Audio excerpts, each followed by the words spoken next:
ओम अब्रह्मन् ब्रह्मणो ब्रह्मवर्चस्सी जायेताम् अराष्टे राजन्ये सूर्यस्तौ व्याधि महारथो जायेताम् दोग्धेनुर्बोधाने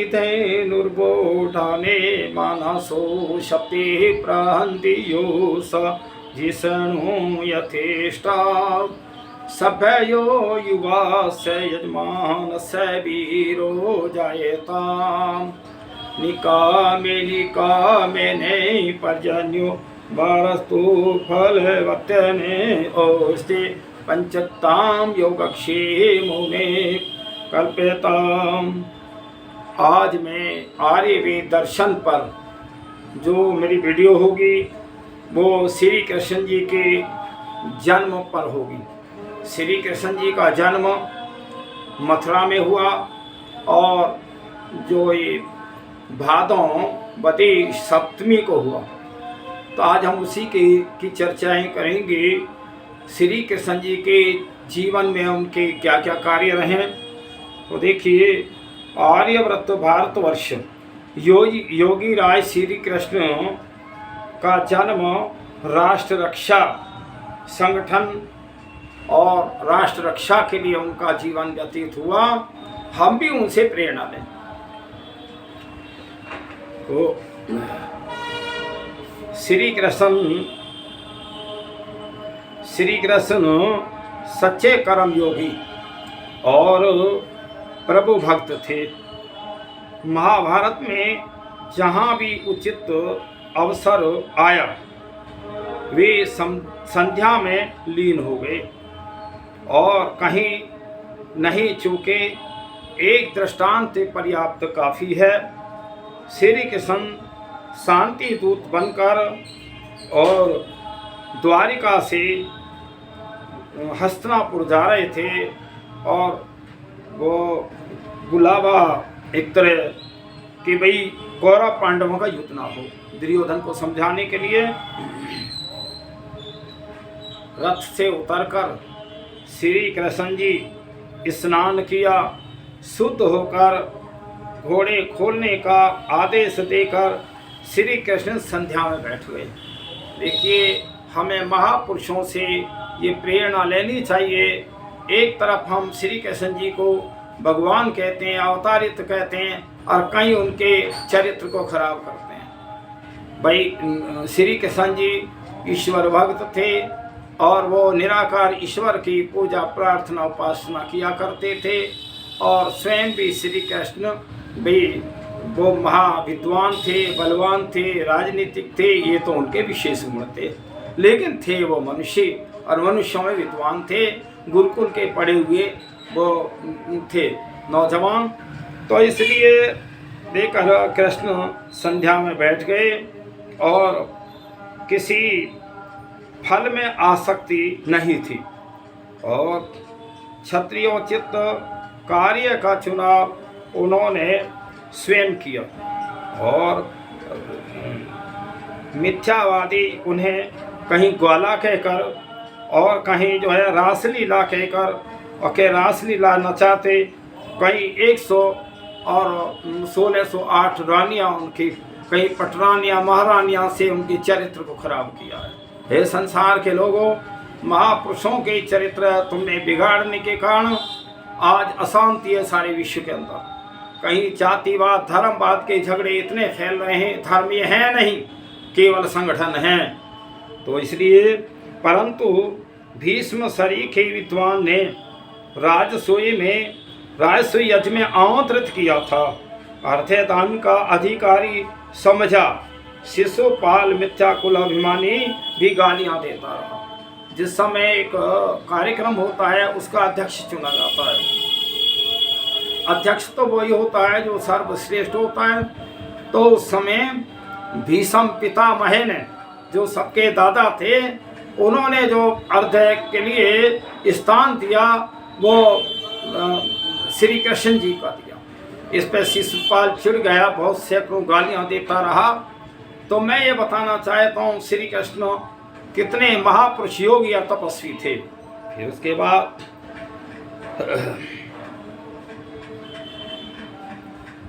श्री कृष्ण जी कहते हैं कि मैं ब्राह्मणों के कुल में जन्मा हूँ, इसीलिए ब्राह्मण बनूंगा।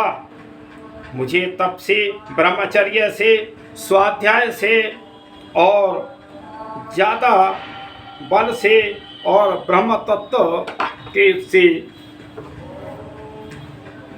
ब्रह्म तत्व उपार्जन करना है। यह अभिलाषा और कल्याणकारक है। तो उस समय श्री कृष्ण जी कहते हैं कि मैं ब्राह्मण कुल में जन्मा हूँ। देखिए ब्राह्मण कुल क्या है?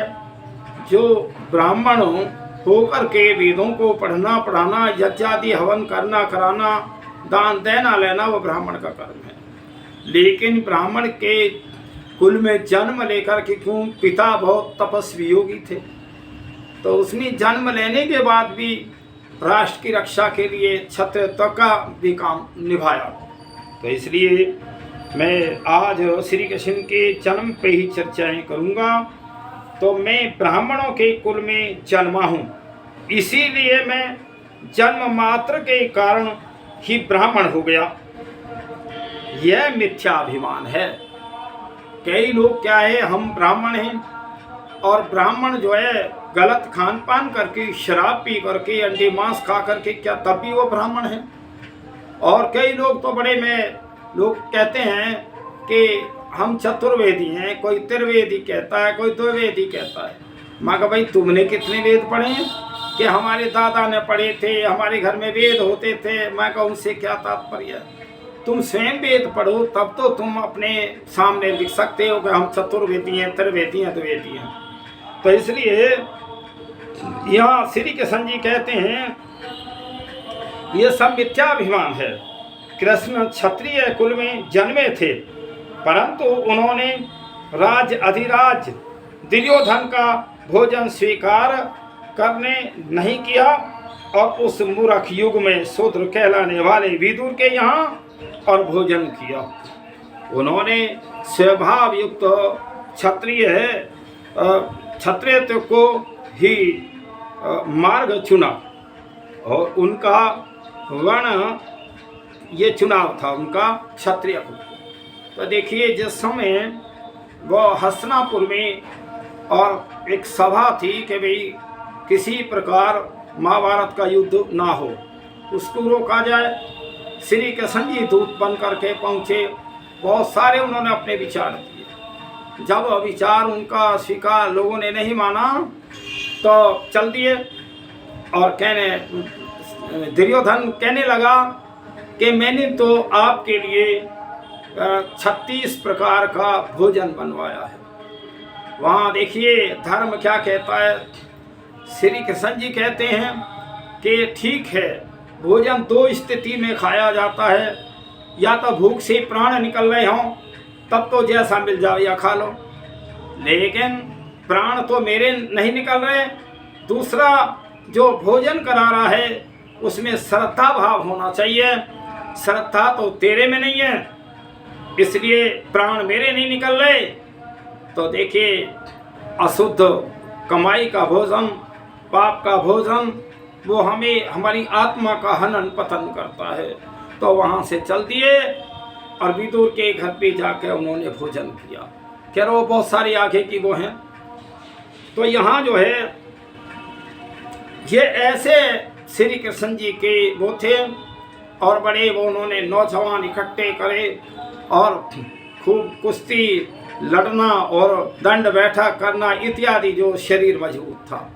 फिर आता है कि शिक्षा अज्ञातवास में गोप के घर में हुई, परंतु आग छिपेगी कहाँ। जब जिस समय श्री कृष्ण जी का जन्म जेल खाने में हुआ और जन्म जेल खाने में हुआ, परंतु कभी नहीं रोए कि मुझे बचपन में सुख नहीं मिला। कई बार लोग जो है अपने दुखों का ही रोना रोते रहते हैं, अगला कार्य तो भूल जाते हैं कि आगे तुमने क्या करना है। अपने दुखों का ही पूरे जीवन रोते रोते हैं, मेरा ऐसा जन्म हुआ, मेरे साथ ये हुआ, मेरे साथ ये हुआ। तो इसलिए आगे का रास्ता चुनो। तो यहाँ श्री कृष्ण जी कभी जेल खाने मेरा जन्म हुआ, और कंस कितना आताताई था, किसी ने वैसे ही बहका दिया कि तेरा जो पतन होगा, जो तेरी बहन है इसके जो संतान होगी उससे होगा। तो 7 जो है संतानों को मरवा दिया था। जब बच्चा होने का समय होता था तो तब वो जेल खाने में रखता, और बच्चा होते ही उनको मरवा दिया जाता था बच्चे को। तो लेकिन श्री कृष्ण जी को तो उसी समय उनके जो कोई बुआ के भी कोई लड़की हुई थी, वो भी थोड़ा बहुत अंतर होगा 2-4 दिन का। तो श्री कृष्ण जी को जो है वसुदेव जी वहाँ छोड़ के आए अपनी बहन के, और बहन का बच्चा लेके आए, इसीलिए श्री कृष्ण जी का जीवन बच गया। तो कभी जो है ऐसे दुष्ट और अत्याचारी भी ऐसे राजा हुए हैं जिसके राज में 86 राजा और उसकी कैद में थे, और कह रहा जब 100 पूरे हो जाएंगे सबकी शर कलम करूंगा, ऐसा था कंस। इसलिए विचार करो, आज भी कंसों की कमी नहीं है, कंस ज्यादा बढ़ रहे हैं। हे कृष्ण जी के वंशजों, तुम बहुत ज्यादा श्री कृष्ण जी का व्रत भी करते हो, खाते पीते हो, सब कुछ तो करते हो, लेकिन उसकी आज्ञा का पालन कितना करते हो, आज मैं उसी पे चर्चा रखूंगा। तो देखिए, कंस भारत में गौ हत्या का आदि प्रवर्तक था। गाय इनको मरवाता था कंस, और ब्राह्मणों को मरवाता था, और ससुराल में नरबली होती थी कंस के। और जरासंध ने 100 राजाओं का सर काट कर शिव जी पर चढ़ाने का व्रत लिया था, और 86 राजा इकट्ठे भी कर लिए थे, परंतु उसे क्या पता था कि क्षत्रिय शिरोमणि श्री कृष्ण और जरासंध को मारकर उसका उद्धार करेगा। तो देखिए, ऐसे हमारे महापुरुष थे जो कहीं अधर्म और पाप के खिलाफ में इकट्ठे होकर के उसका विध्वंस करते थे। आज तो भाई हमारे राजा ही से राजा नहीं लगते, ये तो सब जो है अपना घर भरने के लिए, या बस मेरी कुर्सी न चली जाए, वो पाप और पाप पुण्य को नहीं देख रहे, कौन धर्मी है कौन अधर्मी है, लेकिन मेरी कुर्सी बनी रहे। तो कंस के मंत्री कहते हैं, हे राजन, देव यज्ञों के सहारे जीते हैं, और यज्ञ तो ब्राह्मणों के सहारे, इसीलिए सब उपायों से सत्यवादी ब्राह्मण और गाय इन दोनों को मारें। तो देखिए, ऐसे ऐसे भी दुष्ट राक्षस हुए हैं, और राक्षस तो आज भी कम नहीं है, जो निर्दोषों को मार रहे हैं और गाय की हत्या कर रहे हैं, ये भी कंस के ही वंशज हैं। विचार करो कि हम कहाँ जा रहे हैं, थोड़े जीवन के लिए क्यों अधर्म और पाप कमाते हो, विचार करो। फिर इस गौ हत्या का सबसे अधिक प्रभाव निश्चित रूप से गौपालों पर पड़ा, जो ग्वालिया होते थे उन पर पड़ा, और इनमें एक गौपालन रायना नाम का था, बड़ा बुद्धिमान था, और रायना जो था श्री कृष्ण जी के मामा में लगता था, पारिवारिक होगा। तो उसने विद्रोह का और बीज बोया। राधा नाम की एक गुप्त मंडली बनी, जो प्रत्यक्ष में तो नाच गाकर और प्रभु आराधना करती थी, परंतु वास्तव में कंस के विरुद्ध विद्रोह की तैयारी करती थी। आज क्या है, विद्रोह ये जो राधा मंडली बनाकर नाचना कूदना और अभद्र तरीके का वो करना। अरे राधा मंडली का नाम राधा था, कोई मुझे इतिहास में ये बता दे कि राधा कहाँ से थी, इसके माता पिता कौन थे, जन्म स्थान कहाँ का है। जो ये श्री कृष्ण जी से जहाँ कहीं प्रेम करते हैं, प्रेमिका दिखाते हैं, कोई मुझे इतिहास बताए इसका। और कोई राधा तो खैर आज भी नाम रखे जाते हैं बच्चों के, पर वो उतनी प्रसिद्धि और उतना जो है उच्च कोटि का कोई दिखा दे। तो मैं बताना चाहता हूँ, तो उस समय राधा नाम की मंडली बनी, प्रत्यक्ष में तो नाच गाकर प्रभु आराधना करती थी, परंतु वास्तव में कंस के विरुद्ध विद्रोह की तैयारी करती थी।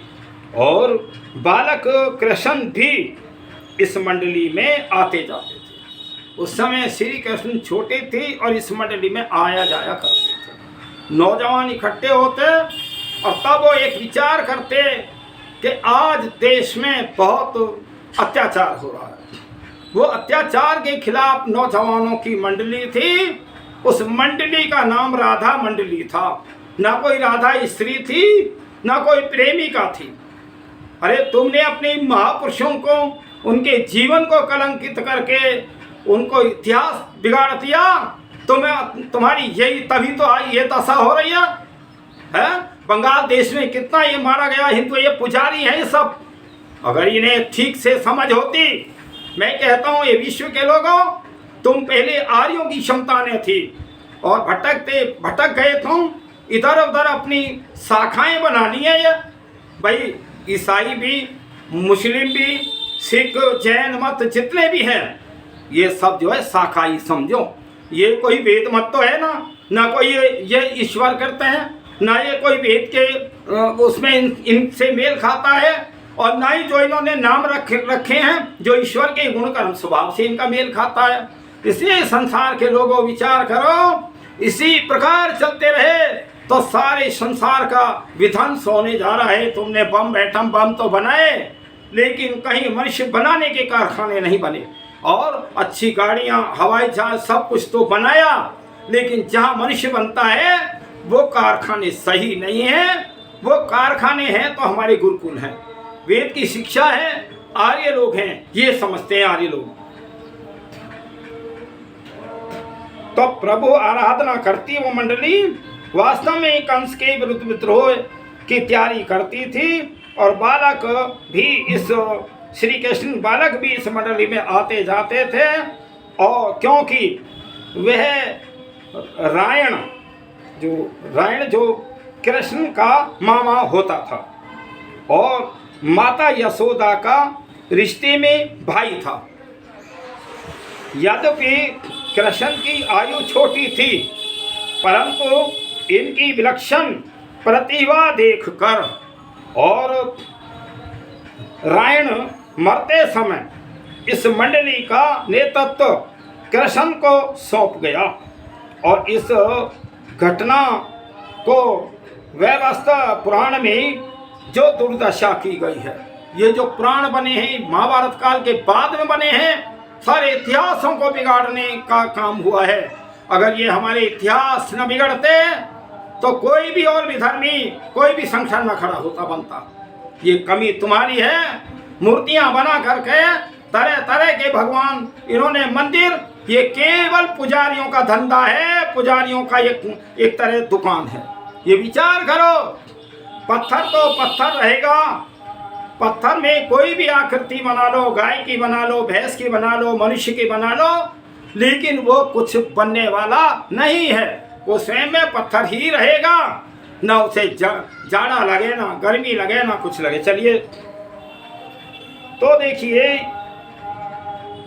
कृष्ण जी की आयु छोटी थी, फिर भी मंडली का अध्यक्ष बनाया।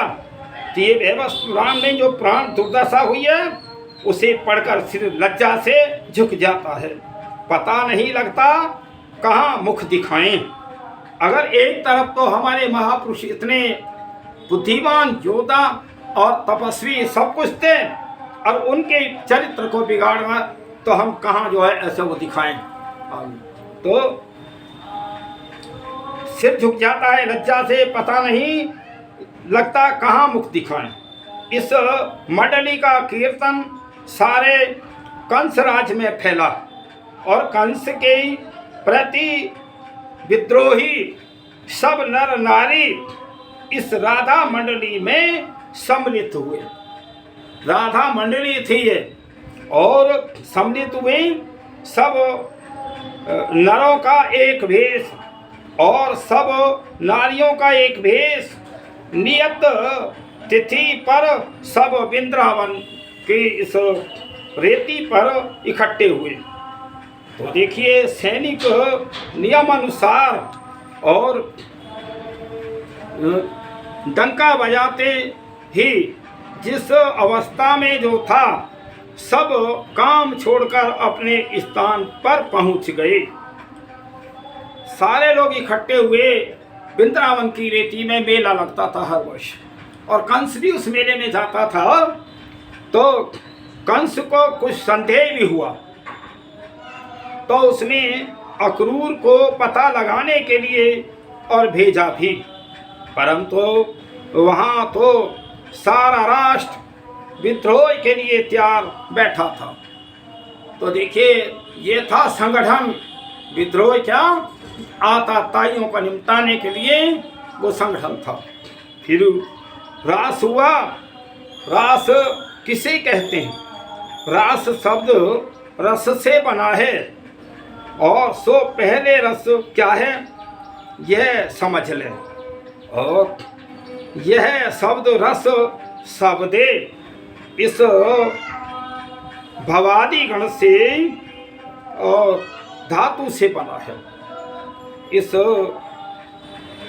जब कोई मनोवेग और इतना प्रबल हो जाए कि वह चुप न रह सके, वह चिल्ला उठे, और तब सब रस हो जाता है। सो उस रस वालों का सम्मिलित गाना रास है। जो नौजवान इकट्ठे होते थे और वो सब एक विचार में आते थे, उसका नाम रास था। और उसी वो जो मंडली थी, उस मंडली का नाम राधा था। आज नाच कूद क्या क्या होता है, और स्त्रियां नाचती कूदती हैं, राधा दुनिया भर के और तिलक छापे लगाती हैं। ये विचार करो, ये आर्यों की क्षमतानो, श्री कृष्ण की क्षमतानो, तुम अपने पूर्वजों की क्यों बेइज्जती कर रहे हो? तो यह रस कौन सा था? ऊपर से तो श्रृंगारमय भक्ति रस था, नहीं तो कंस सोया कैसे रहता। परंतु वास्तव में वीर रस था, और सब एक ही और रंग में रंगे थे। कंस कुश्तियों का शौकीन था,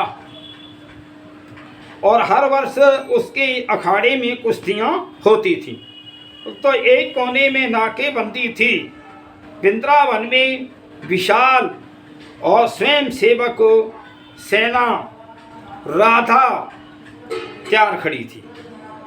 देखिए, यहाँ शब्द आया है सेना राधा तैयार खड़ी थी। सेना का नाम राधा था। ना नाचने कूदने जो है आज युवतियाँ जो है मनोरंजन करती हैं, उसका नाम था। विचार करो, अगर तुम फिर अपनी प्राचीन उसमें जो हमारे पूर्वजों का आदर्श रहे हैं उनको धारण करें, तो कोई दुनिया में अत्याचार समाप्त हो जाएगा। तुम्हारे बिना कौन करेगा? तो हर वर्ष उसमें वो था, नाकेबंदी थी। वृंदावन में विशाल स्वयं सेवक सेना राधा तैयार खड़ी थी। सेना का नाम राधा था, परंतु वह संगठन जब तक अखाड़े में छलांग मारकर कृष्ण कंस की छाती पर सवार नहीं हो गए, तो किसी को हवा तक न चली। ये सारा गुप्त तरीके से हुआ। कंस आया और कंस की छाती में श्री कृष्ण जी ने लात मारी और सर ही कलम कर दिया। ये होते हैं नौजवान। तो फिर कंस का सिर काट लिया गया, परंतु किसी ने उंगली तक नहीं हिलाई। ऐसे थे श्री कृष्ण, किसी ने उंगली तक नहीं, किसी हिम्मत ही नहीं थी। सारी प्रजा हाथ जोड़े खड़ी थी और कह रही, आपने कंस के अत्याचारों से हमारी रक्षा की है, अब राज भी आप ही संभालेंगे, आप ही राज संभालिए। तो यहाँ श्री कृष्ण जी कहते हैं कि राज तो नाना जी संभालेंगे और या आप करेंगे। तो उन्होंने कभी राज भी नहीं संभाला, कोई राज नहीं किया। इस नहीं, हम खोया हुआ राज लेने जा रहे हैं। तो वेदज्ञ ऋषियों ने मर्यादाएं बनाई की। कैसी मर्यादा थी पहली? आज सारी मर्यादाएं विश्व के अंदर टूट रही हैं और जिन्हें राज करना है, राजनीति में आना है, पहले श्री कृष्ण जी की बात सुने, भारतवर्ष की मर्यादा की बात सुने। तो वहाँ कहते हैं ऋषियों ने मर्यादा बनाई कि चक्रवर्ती राजा का बेटा क्यों न हो, घर के वैभव और विलास के वायुमंडल में नहीं पलेगा और उसे और वशिष्ठ की कुटिया में रहना होगा और जल भरना होगा, समिधाएं लानी होंगी, गाय चरानी पड़ेंगी, कठोर तप करके राजा बनने की योग्यता संपादन करनी होगी और आरोग्य होगा तो असमंजस की तरह न केवल राज्य अधिकार से वंचित होगा परंतु निर्वासन और दंड पाएगा। तो राजा स्वस्थ भी होना चाहिए और बलवान भी होना चाहिए, बुद्धिमान भी होना चाहिए और जिसने जंगल में रह के गायें भी चराई हों और संदीप जैसे आश्रम में उसमें श्री कृष्ण जी ने शिक्षा प्राप्त की थी, गुरुकुलों की शिक्षा प्राप्त होके जिस दिन सारे विश्व के जो हमारे राजनेता इस प्रकार से अपने नियमों पे आएंगे तो वास्तव में विश्व के अंदर शांति होगी, घर में ताले भी नहीं लग सकते। राम और भरत इसी शिक्षा पद्धति में पले और बड़े थे, इसीलिए दोनों ने राज मुकुट को स्वीकार नहीं किया। और किस गर्व से वशिष्ठ मुनि बोले। वशिष्ठ मुनि जो राम के गुरु थे और जिस समय राम को राज तिलक की तैयारियां हो रही थी उस समय राम के चेहरे को देखा और जब वन का आदेश हुआ तब भी राम के चेहरे को देखा। दोनों स्थिति में राम एक ही समान थे। यह है हमारी वैदिक संस्कृति, वेदों की संस्कृति, ऋषियों की संस्कृति। मैंने अपने शिष्य राम को और का चेहरा राजगद्दी के लिए निमंत्रण मिलने पर भी देखा, वनवास का आदेश मिलने पर भी देखा, परंतु दोनों समय विकार की एक रेखा भी माथे पर नहीं थी और ऐश्वर्य बढ़ा, भोग विलास बढ़ा और मर्यादाएं टूटी। क्षत्रियों ने और गुरुकुलों में जाना बंद कर दिया। भोग विलास में क्षत्रिय आया तभी से पतन हुआ है।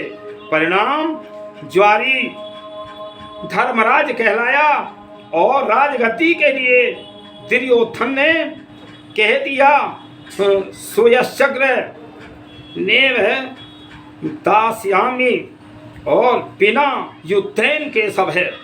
बिना युद्ध के हे कृष्ण सुई की नोक के बराबर भी भूमि नहीं दूंगा। हवा नहीं बदली, पानी नहीं बदला, गंगा नहीं बदली, हिमालय नहीं बदला, परंतु ऐश्वर्य की बाढ़ से और गुरुकुलों की मर्यादाएं टूटी।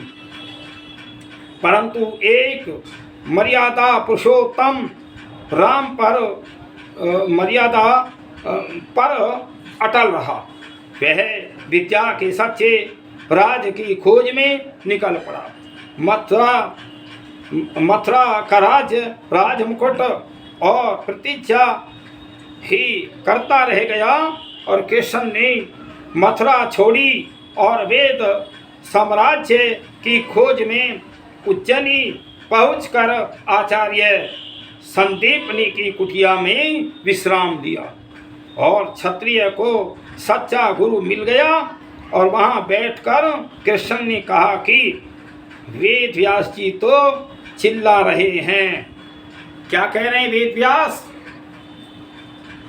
मैं दोनों भुजाएं उठा करके चिल्ला कर कहता हूँ, धर्म से ही अर्थ और धर्म से ही काम प्राप्त होता है, परंतु मेरी सुनता कोई नहीं है। तो श्री कृष्ण ने निश्चय किया मैं सुनूंगा और सुनाऊंगा। उन्होंने क्षत्रियों का मार्ग चुना और सीधा महाभारत राज्य तो आज खंड खंड हो चुका है। महाभारत तो एक ओर रहा, आज तो भारत भी नहीं रहा है। भारत की भी सैकड़ों छोटे छोटे राज्यों में बट गया। मैं खंड भारत को भारत और भारत को महाभारत फिर से बनाऊंगा। धरती पर धर्म का एक छत्र राज्य होगा और राजा धार्मिक होगा। ये श्री कृष्ण जी का आदेश वो था, जिस करके उन्होंने और फिर सारे विश्व की प्रजा भी धर्मात्मा होगी।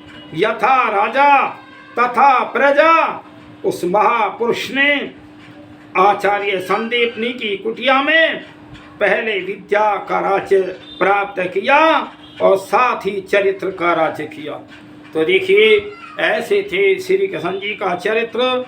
और हमें जब जिस समय अत्याचार ज़्यादा था, वो नौजवानों की मंडली थी। आज भी सारे विश्व के अंदर बहुत अत्याचार फैल रहा है। निर्दोष लोग मारे जा रहे हैं, गायें मारी जा रही हैं। हे नौजवानों, हे आर्य नौजवानों, तुम संगठित होकर के अपने अपने नगर नगर में आप संगठन नौजवानों का बनाइए। सारी दिशा बदल जाएगी। पहले तुम बदलो, फिर बदल जाएगी। तो इसलिए ये श्री कृष्ण जी ने जो मंडली बनाई थी, राधा मंडली, अत्याचार के खिलाफ बनाई थी। आपकी जो मंडलियां हैं, नाच गाना खाना पीना और कुछ है ही नहीं। अरे उसमें योजनाएं क्या बनती हैं, ये विचार करो, योजनाएं बनाओ। आज भारतवर्ष में बहुत अत्याचार हो रहा है, कहीं अबलाओं की इज्जत लूटी जा रही है और जो कुछ इतने घृणित कार्य हो रहे हैं जो इसमें वीडियो में बताए भी नहीं जा सकते। इसलिए विचार करो, इन नौजवानों, संगठित हो। अत्याचार के खिलाफ तुम्हें लड़ाई लड़नी पड़ेगी। और तो इसलिए श्री कृष्ण जी हमें आदेश देते हैं, हमारे महापुरुष आदेश देते हैं, हमारे राम आदेश देते हैं, और भी हमारे बहुत कुछ आदेश देते हैं। और नेताओं, तुम भी जो है जब देश का वो नमक पानी खाते हो तो देश के साथ गद्दारी मत करो। कुछ ऐसे नेता बनते तो नेता हैं, लेकिन देश के लिए गद्दार हैं। नमक पानी भारत का खाते हैं, विदेशों की बातें करते हैं। ये वास्तव में ये जयचंद है।